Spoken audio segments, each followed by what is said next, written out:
Out of all the types of aquascaping styles that exist, none fascinate me more than the Brazilian style. Brazilian aquascapes lean heavily on rock formations, often dominating the layout. Vibrant stem plants, detailed sand paths, and expansive water surface reflections are also hallmarks. These elements combine to create a uniquely wild and dynamic aesthetic. The Brazilian aquascaping style owes much of its current prominence to Luis Carlos Galarraga, who, notably, had the privilege of learning from the legendary Takashi Amano. Drawing upon this foundational knowledge, Galarraga has masterfully cultivated his own distinct approach, characterized by a keen eye for detail and an unparalleled understanding of plant selection and placement. His ability to craft visually arresting, dynamic layouts that celebrate the vibrant tapestry of South American flora, often with a richer variety of plant life than earlier examples, has cemented his status as a key figure in the style's evolution. After watching Galarraga's workshop at the Aqua Green Gallery, my decision was set on making my next tank a tribute to the Brazilian style, an attempt to capture the wild, untamed beauty Galarraga so masterfully brought to life. So today, I will walk you through how I've created my newest tank. I hope you can learn a few things along the way, and if you enjoy please like and subscribe to the video to support the channel. To bring my Brazilian aquascape vision to life, the first step was selecting the perfect tank. I headed straight to Tiny Aquatics, where the sleek UNS 90p rimless caught my eye. Its dimensions offered the ideal canvas to portray the dramatic depth and scale inherent in the Brazilian style, making it a natural choice for my living room centerpiece. Next came the crucial task of selecting the ceru stones that would become my hardscape. I chose ceru stone for my hardscape because its beautiful color is simplistic and natural. In my opinion, I think it's one of the easier rocks to work with. A lot of large ceru stones look like mountains on their own, and smaller ceru stones can be glued together to build small to medium-sized formations. I spent considerable time in Tiny Aquatics' dojo section, meticulously arranging and rearranging the rocks, experimenting with layouts until I achieved a composition that felt both dynamic and balanced. I started with 2 large formations on each side to establish balance. The mountainous ridges gave unique flow for each side, for placement of foreground and midground plants in the future. I also used several smaller rocks to place at the base of these ranges for support. They also add a level of detail to the overall scape. I wanted to mimic similar sharp rock formations I've seen when hiking in Colorado. After several hours in the store, I reached a good stopping point and got some feedback. So, let's see. Yeah, I love the scape. You create a lot of depth in it. It's really good. I think you did a really good job. Maybe some smaller stones about right here to blend it, but that's about it. So yeah. For the substrate, I decided to go with some UNS contra soil. The extra fine substrate makes planting much easier, but you can always use the normal size substrate to build height with. I also got some UNS borosan and UNS tahoe as an accent substrate to blend the areas where my sand would meet the aquasoil. For now, my tank and substrate were all I needed. You should always take your time when constructing your hardscape. Keep in mind that you can always come back to your store for more materials and equipment later on. The last thing I needed to purchase were some mesh bags and river rock from Home Depot. These bags would help me save aquasoil by taking up space in the tank to build height. Hours later, the empty canvas has been set. I chose the Chihiro's WRGB 2 Slim 90 as my light based on positive reviews about its full spectrum color, app control, and built-in timer. I started by adding my rock bags in a sloping formation to build the incline of my tank. I created a slope by stacking the bags high at the back, gradually lowering their height towards the tank's center. To make sure the aquasoil and sand didn't mix, I placed a long sheet of foam between the rock bags. Once my retaining walls were set, I added 2 bags of UNS aquasoil. I made sure to keep the aquasoil from sliding onto the foam block I laid down. When the soil was finished being poured, I grabbed a flat stone and started creating my slope. I simply brushed the stone towards the back wall of my aquarium and made sure that the soil near the front of the tank was getting thinner. It was then time to add my rocks in the same formation I created at Tiny Aquatics. My hardscape was finally coming to life. To properly center the future sand path, I adjusted the foam. This cleared the area, enabling me to construct the other side of the mountain range terrace. Once the hardscape was nearly complete, I proceeded to remove the aquasoil from between the mountain ranges, making space to re-establish the foam path. I used a single sandbag to anchor the foam while layering gravel and sand for the path. Regularly pausing to analyze your progress is crucial. It's common for initial designs to evolve, sometimes significantly, a completely normal and integral part of the creative process. For example, I discovered that positioning the stones at the top of the sand path directly onto the foam would minimize movement, prompting me to reposition them. When shifting rocks, I simply brush off encroaching aquasoil from smaller stones to preserve my composition's accurate visual. Next, I layered gravel onto the foam path, initially believing it would conserve sand. However, for future projects, I'll likely opt for a different approach, such as supergluing sand directly onto the foam.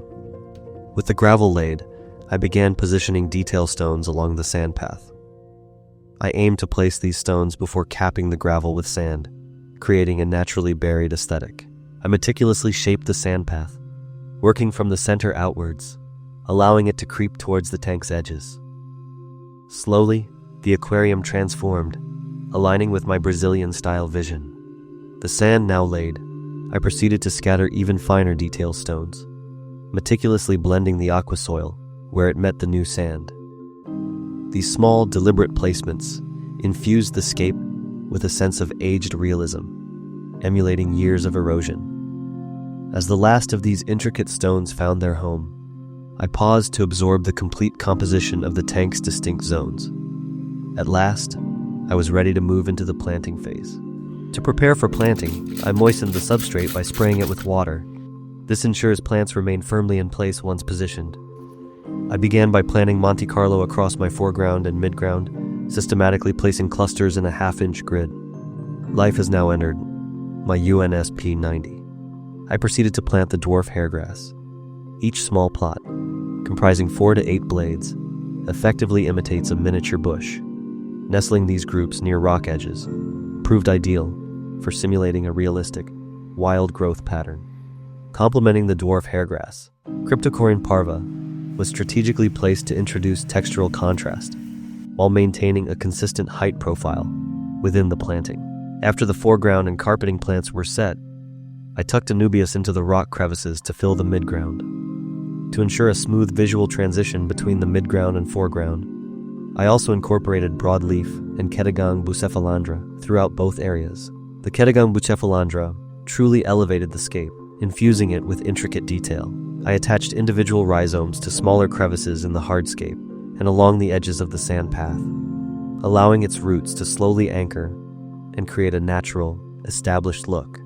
The next phase involved planting various stem species, such as Hygrophila corymbosa. Positioned at the tank's furthest point, these plants were intended to cultivate a sprawling, forest-like canopy, providing depth and a natural boundary behind the existing stonework.